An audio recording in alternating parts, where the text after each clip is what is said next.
Hi, this is John, and in this clip we'll be creating the cleat.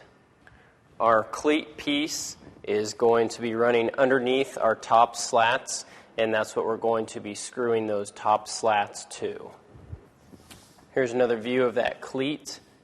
The cleat itself is attached to our base with 3 screws, and our top slats are then spaced on top of that cleat.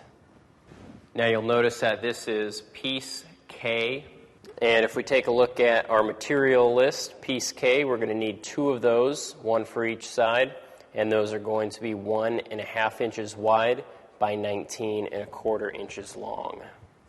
Now the last cut that I made was to cut those top slats, and I did cut off a section that went into the trash, essentially. Now these larger pieces were 24 inches long, and if I measure that, they're just a little bit over 1.5 inches wide. Now my cleat pieces need to be 1.5 inches wide by 19.5 long, so I'm going to reuse a couple of these pieces to make my cleats. I went ahead and marked my boards at 19.25, and I actually lined up both of my boards so that I only need to make 1 cut to cut both of them.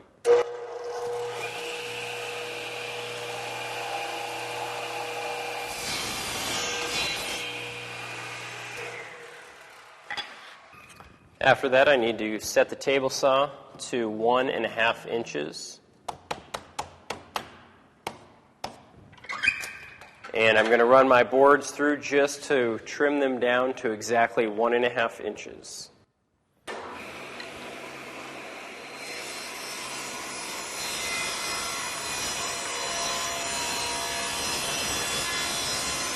Now I have my cleats made, and I can cross those off my materials list.